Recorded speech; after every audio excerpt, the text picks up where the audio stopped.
Okay, hi everyone. It's 5 o'clock, the final session of the day, and I'm very happy to introduce Tom Morley. Tom, over to you.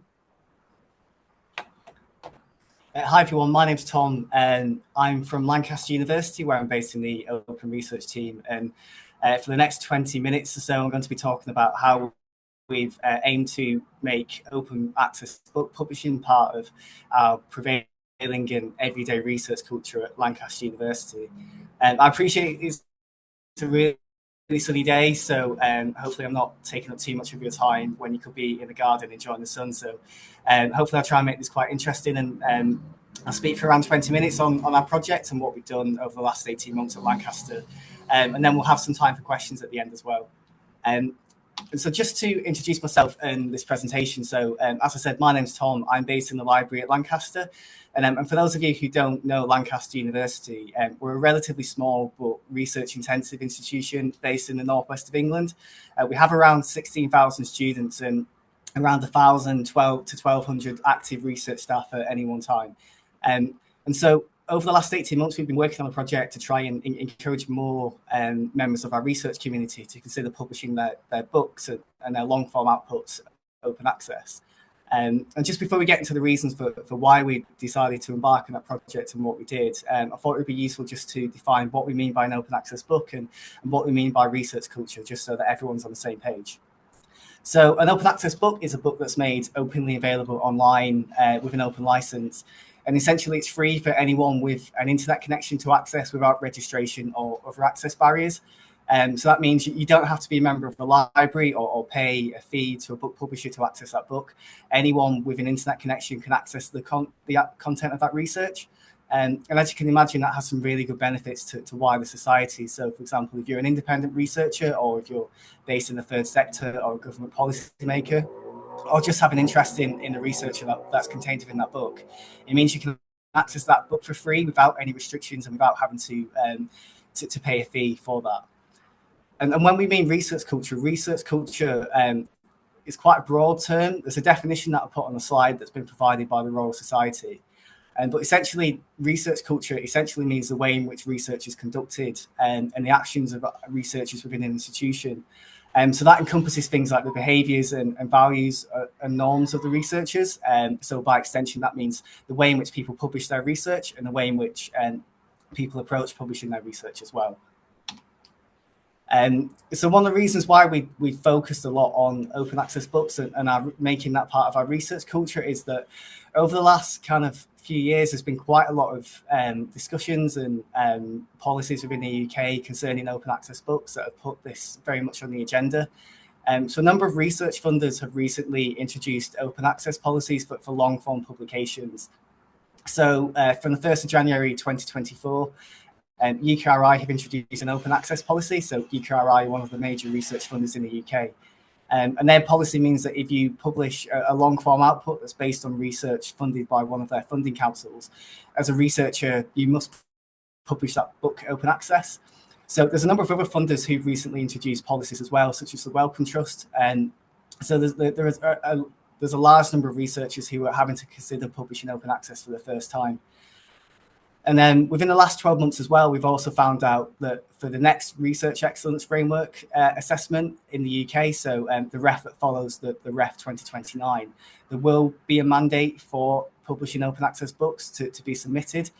So that means for the time being, from the 1st of January 2029, if a researcher signs a contract for a book after that date, they'll have to publish their work open access in order to be considered compliant with REF's open access policy and be submitted to the Research Excellence Framework.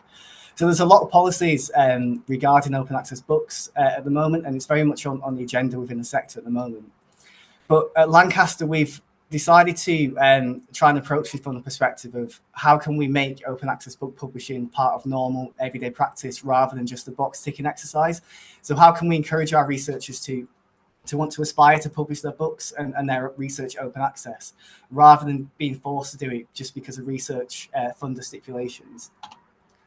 So there's several reasons why we've wanted to adopt this approach. So one of them is our university commitment to open research. So as an institution in 2021, we published a statement with our principles of open research. And this was a statement which outlined that open research is a key part of our research strategy at Lancaster, that we aspire for our research that's published by our researchers to be made openly available for people to access, regardless of whether they are part of a university or a member of wider society. So it very much aligns with our ideal research culture that we aspire to within the institution. But also, as we've alluded on previously, there's also several benefits to society for publishing open access books, which means there is a real moral case for publishing research open access and publishing books open access. So, for example, as we've already mentioned, anyone with an internet connection can access that research, which has a lot of benefits for researchers who are maybe working within the third sector or policymakers, or researchers who are part of institutions who perhaps don't have a library which has the resources to buy a book or add that to their reading list. So it means that students and researchers can access this research without having to pay and has a wider access to knowledge. And as you can imagine, that has several benefits to broader society through making that research more accessible. And in addition to that as well, there's also several benefits to researchers as well. So perhaps more selfishly for our researchers and the institution, publishing open access books has been shown that it can actually attract more downloads and more citations. So there was research that was conducted by Springer Nature a few years ago, which found that on average, open access titles were cited more often than non-open access titles for books. MIT also did a study as well, which found that open access book titles were downloaded more often than non-open access book titles. So there's benefits to the researcher as well. And another reason why as a library we'd like to make publishing open access books part of our prevailing research culture is to essentially just reduce the administrative burden we have. So whenever a new research funder introduces a new research policy, it means that there's a new wave of academics who we then have to kind of onboard into the world of open access. We have to teach them about the policies of that funder and how to go about publishing their work open access. And as you can imagine, that creates quite a lot of work for the library. So if publishing open access books was part of our kind of normal everyday practice for our researchers, this would reduce a lot of that work for ourselves.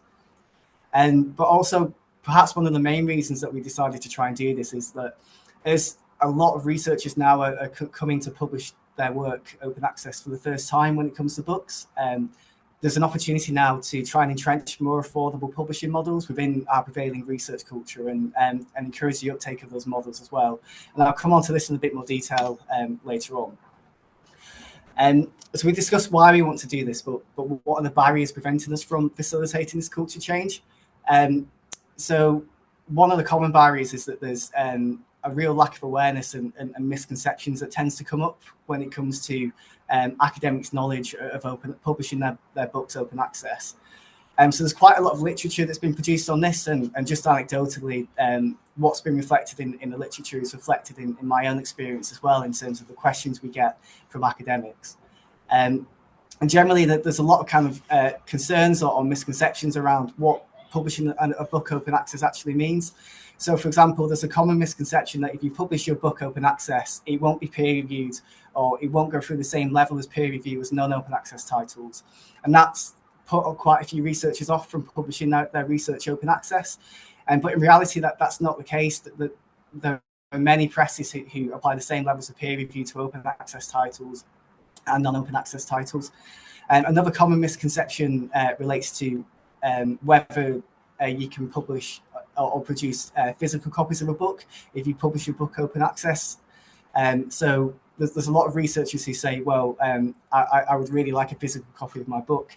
And for some disciplines as well, such as design or arts disciplines, the actual way that book is constructed is almost just as much a part of the research as the content of the book itself. So things like the design of the cover or the paper choice for the actual manuscript can be really important to some researchers. And so this misconception that if you publish a book open access, you can't have print copies published is kind of another barrier we need to address. So there's quite a few misconceptions that we need to address that's preventing people from wanting to publish their books open access. Another one of the key barriers is relating to kind of the research culture within some disciplines and within our universities. So, for example, a lot of misconceptions that we have relate to kind of the prestige over who you publish with. A lot of people who especially early career researchers, are on precarious contracts, and they see publishing their monograph with a prestigious publisher would be a really useful way of securing their next role or securing their first permanent role, really. And what we see tends to happen is that the more kind of prestigious publishers, or the traditionally more prestigious publishers, tend to operate in open access models that are very expensive to publish open access with them. And so this means that due to prestige reasons, some researchers don't want to publish with some open access presses, or go down routes where they can publish their book open access, because they see those publishers as being less prestigious and kind of less beneficial to their career. And there's a bit of an intersectional lens to this as well. So, for example, researchers from kind of minority backgrounds or protected characteristics, they may feel under increasing pressure or more pressure to publish with the more prestigious publishers who don't really offer affordable open access routes, because they see they're under greater pressure or face more barriers to getting their next role or their first permanent post. So there's a lot of issues relating to research culture and the way in which people perceive academic publishing that we need to try and combat and address. And then finally, another major barrier, which we just alluded to, is around finances. So the most common model for publishing an open access book is something called the book processing charge. Now, this is very similar to an article processing charge, and this is where a publisher will ask for a fee to be paid in order for that book to be published open access. Now, these fees can be very expensive. Typically, they can range between £10,000 to £15,000 per book, plus VAT. So you can imagine this is a really big barrier for researchers and universities who want to publish their books open access, and it's a barrier that we need to try and address in order to make open access book publishing part of our prevailing research culture. And just to illustrate the barriers presented by the finances for these books, we have some kind of rough calculations here for what it would mean to publish all of our titles, all of our book titles open access at Lancaster University over a period of 5 years. So this graph represents the cost we would incur as a university if we were to pay a book processing charge fee of £12,000 for every book title produced by our researchers.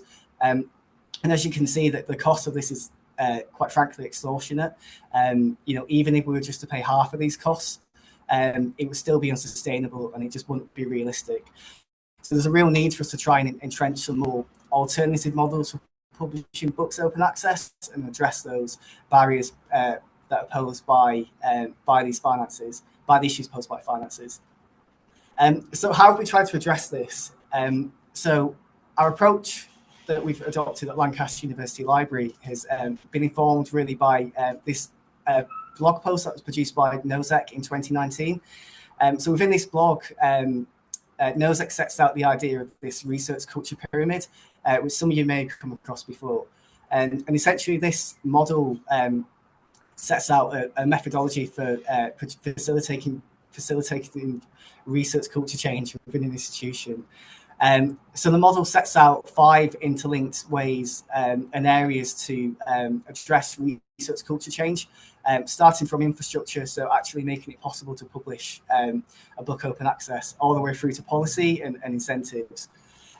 So our approach has really been informed by adopting this model and trying to utilize this framework within our own institution and within our own strategy to implement this culture change. So for the second half of this presentation, I'm just going to quickly go through how we try to adopt this research culture pyramid model and how we try to utilize this model to change our research culture relating to open access books. So when it comes to infrastructure and making it possible for researchers to publish open access monographs, one of the first things we did was try to be a bit creative with our library budget and with our open access budgets to give people more opportunities to publish open access.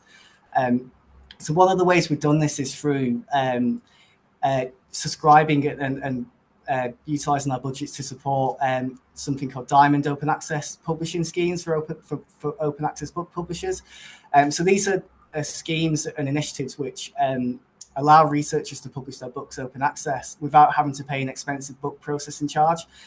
So these publishers operate on a subscription model or an alternative funding model, which means they don't have to charge they don't have to charge the author a book processing charge to publish with them.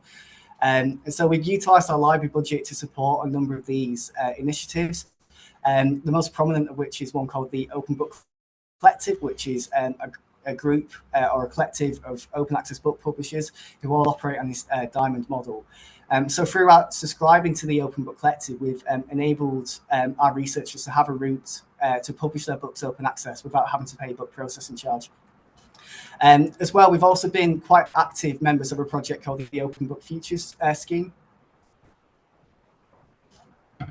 Now, the Open Book Futures project is an initiative that's been funded by UKRI, and the idea behind the project is to try and develop some of the workflows and infrastructures and the sustainability for open access book publishers who perhaps operate more on a grassroots level and who don't charge a book processing charge to authors to publish open access with them. So we've been quite heavily involved in that project within the library. We've had several staff who've had dedicated time to work on that project. And this is a big multi-stakeholder project with several research organisations and researchers involved. And as I said, the idea behind that project is to help develop some of the workflows and infrastructure to support open access book publishers who operate on a model that doesn't charge a book processing charge. So makes open access book publishing more affordable to our publishers. And another way that we try to make it possible for our researchers to publish an open access monograph is through a scheme called Trailblazers. So Trailblazers is an open access book publishing scheme for early career researchers. And it's a scheme that we developed in collaboration with Liverpool University Press and also the libraries of Salford University and Liverpool University. And the idea behind the scheme is that we wanted to give early career researchers the opportunity to publish their first monograph open access, who might otherwise not have had the opportunity to do so. So the scheme gives researchers the opportunity to publish a book open access with Liverpool University Press. The open access publishing fees for that book are covered by the library. And as well as being able to publish their first monograph with the press, they'll also be able to take part in a series of publishing masterclasses with the press and with the libraries as well.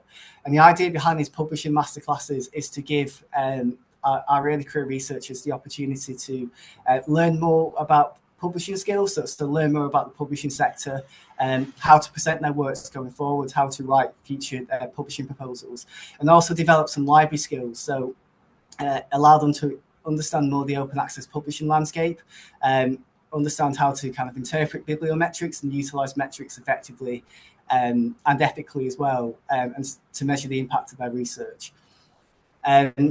And one of the ideas behind the scheme was, as well as giving researchers the opportunity to publish their book and learn about learn skills as part of the masterclasses, we also wanted to present open access book publishing as something that researchers should aspire to do.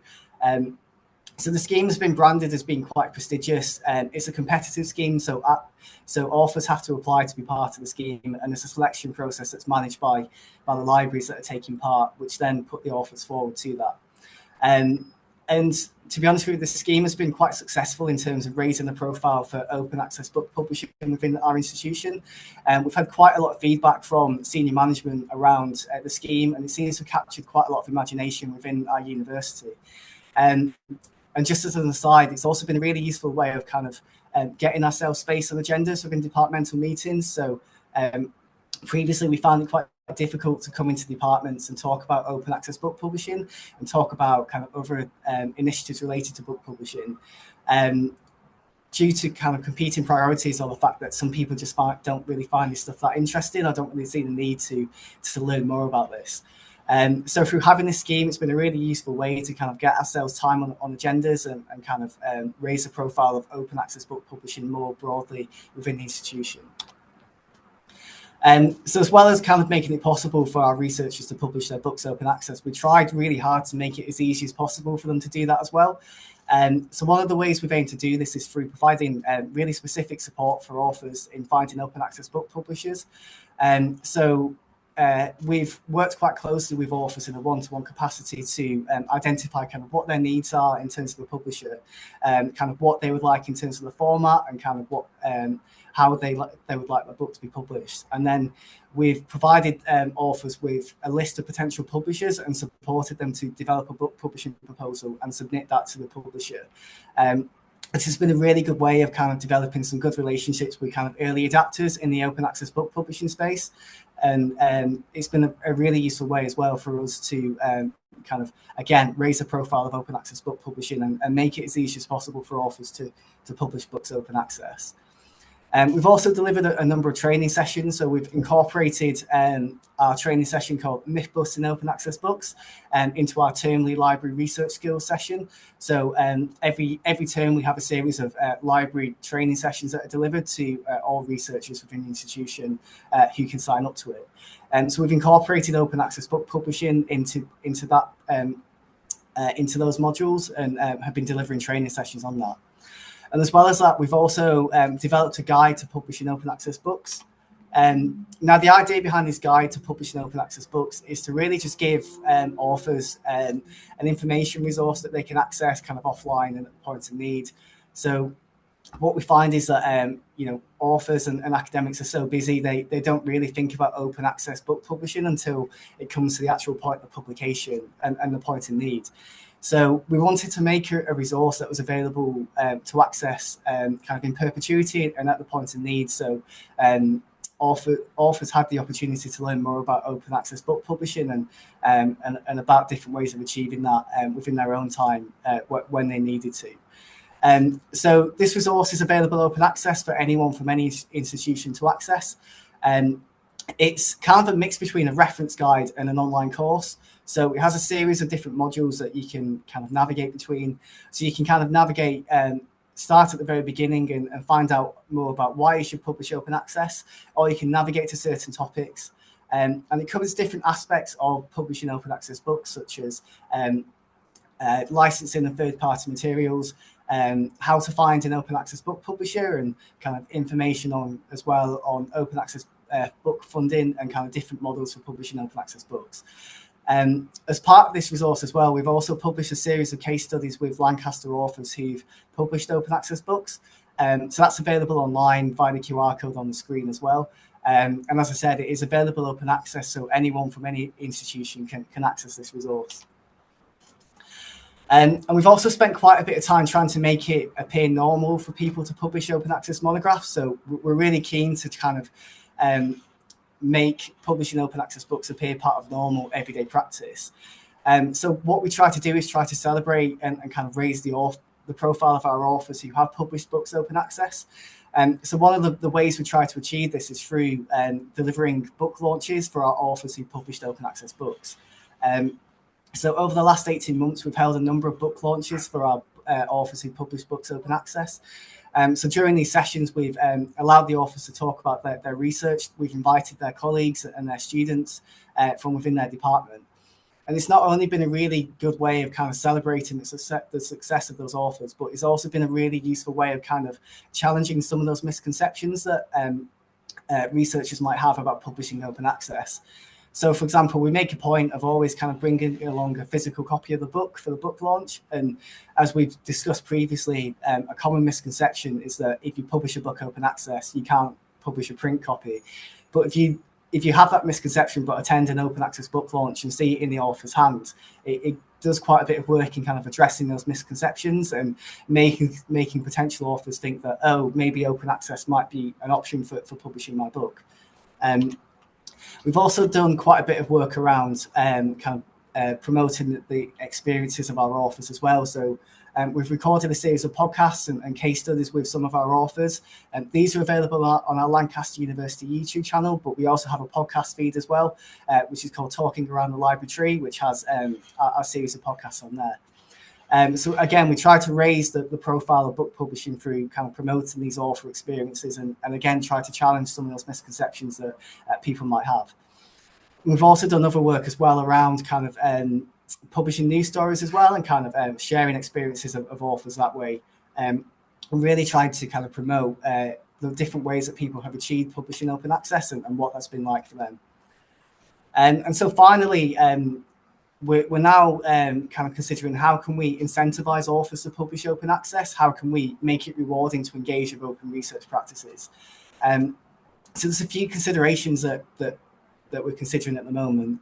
One of the ways we could achieve this is through developing an open research award, which we're in discussions to develop at the moment. And we're having conversations within the university around how can we reward researchers for engaging with open access. So not just publishing open access books, but engaging with open research more broadly. So this is probably going to be quite a long-term project, but it seems to be the next natural progression in our project in order to try and make open access book publishing part of our prevailing research culture and just part of normal everyday practice for researchers, really. So that's it in terms of my presentation. We've got a bit of time now for questions if anyone does have anything you'd like to ask. My email's on the screen as well, so if you have any questions afterwards, or if you'd like me to send over any of the resources that I've just discussed, I'm really happy to do so as well.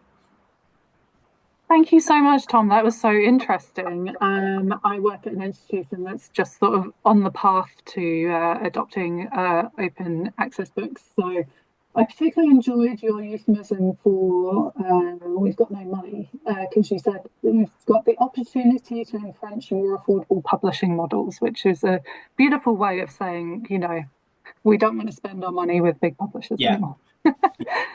Okay, so there's a couple of questions in the chat for you. So the first one is, for the guide, what made you decide on course/knowledge-based crossover format and to make it open for everyone?